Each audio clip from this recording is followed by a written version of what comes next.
జనసేన అధినేత పవన్ కళ్యాణ్ ఉప ముఖ్యమంత్రిగా ప్రమాణ స్వీకారం చేయటం, తర్వాత ఈరోజు మధ్యాహ్నం శాఖలు కేటాయించడం, తర్వాత అసలు సచివాలయంలో పవన్ కళ్యాణ్ ఛాంబర్ ఏ విధంగా ఉండబోతుందనే ఆసక్తి కూడా కొనసాగుతున్న పరిస్థితి కూడా కనిపిస్తోంది. మనం ఇప్పుడు సచివాలయంలో ఉన్న 5వ బ్లాక్లో ఉన్న ఒక ఛాంబర్ అయితే మీకు చూపించే ప్రయత్నం చేద్దాం. ఎక్కువ శాతం కూడా ఈ ఛాంబర్నే తీసుకునే అవకాశం ఉందని కూడా చెప్తా ఉన్నారు. మనం ఒకసారి ప్రత్యేకత కూడా చూసుకుంటే సచివాలయం మొత్తంలో కూడా ఇది పెద్ద ఛాంబర్గా ఉంటుంది.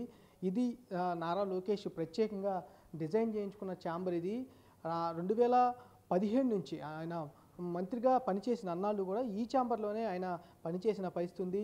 ఓఎస్డీస్ కానీ వారందరికీ కూడా ఎక్కువ మంది ఓఎస్డీలు ఉన్నా వారికి సరిపడే ఛాంబర్స్ ప్రత్యేకంగా గదులను కూడా ఇక్కడ ఏర్పాటు చేయడం జరిగింది. మొత్తం వ్యవస్థ అనేది ఒక డిప్యూటీ సీఎంకి ఎక్కువగా స్టాఫ్ ఉంటారు. అలాగే కాకుండా పవన్ కళ్యాణ్ కూడా స్టాఫ్ ఎక్కువగా ఉంటారు కాబట్టి కంపల్సరీగా పెద్ద ఛాంబర్ అనేది సచివాలయంలో కావాల్సిన పరిస్థితి ఉంటుంది. కాబట్టి దానికి తగ్గట్టుగా ఈ ఛాంబర్ అనేది ఉండే అవకాశం ఎక్కువగా కనిపిస్తుంది. సచివాలయంలో ఉన్న అన్ని ఛాంబర్లో కూడా పెద్ద ఛాంబర్ అనేది ఇదే అని చెప్పుకోవచ్చు. ప్రధానంగా నారా లోకేష్ అప్పుడు పంచాయతీరాజ్ గ్రామాభివృద్ధి శాఖకు సంబంధించి ఈ ఛాంబర్ని అప్పుడు ఆయన వాడుకున్న పరిస్థితి.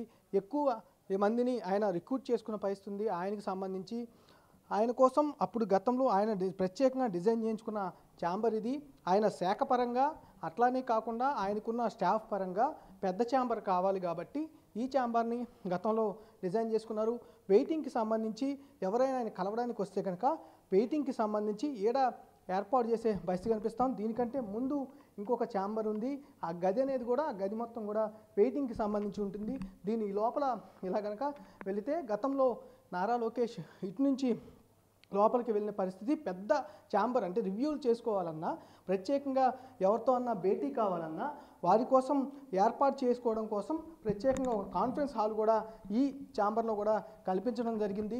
గతంలో ఈ ఛాంబర్ మొత్తం అంటే సచివాలయంలో ఉన్న 25 మంత్రులలో పెద్ద ఛాంబర్, అంటే ఉన్న 25 ఛాంబర్ల కంటే కూడా ఇది పెద్ద ఛాంబర్గా కూడా ఉంటుంది. ఈ పెద్ద ఛాంబర్కి సంబంధించి ప్రత్యేకతలు చాలా ఎక్కువగా ఉన్న పరిస్థితి కూడా ఉంది.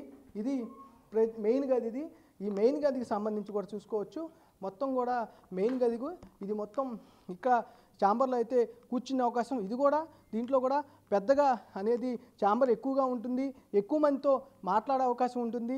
వీటితో పాటుగా ఇవన్నీ కూడా ఆపోజిట్ కాన్ఫరెన్స్ రూముల్లో కూడా వాడుకునే పరిస్థితి ఉంటుంది. ప్రత్యేకించి ఈ ఛాంబర్ అనేది ప్రత్యేకతలు ఎక్కువ అని ఉన్నాయి కూడా అని చెప్పుకునే పరిస్థితి కనిపిస్తూ ఉంది.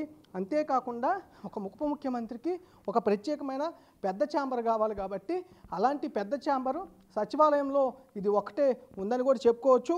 అందుకని ఇటు పవన్ కళ్యాణ్ కూడా ఈ ఛాంబర్నే తీసుకునే అవకాశం ఉందని కూడా ఎక్కువగా వినపడుతున్నాయి. ఓ పక్క నుంచి డిపార్ట్మెంట్ వైజ్గా చూసుకున్న ఈ ఛాంబరే కేటాయించే అవకాశం కనిపిస్తూ ఉంది. అలాగే డిప్యూటీ సీఎంగా చూసుకున్న ఈ ఛాంబర్ వచ్చే అవకాశం కనిపిస్తూ ఉంది. 99% ఎక్కువ శాతం ఈ ఛాంబర్లోనే పవన్ కళ్యాణ్ బాధ్యతలు తీసుకునే అవకాశం అయితే కనిపిస్తూ ఉంది. కెమెరా సురేష్తో మల్లికార్జున, బిగ్ టీవీ, అమరావతి నుంచి.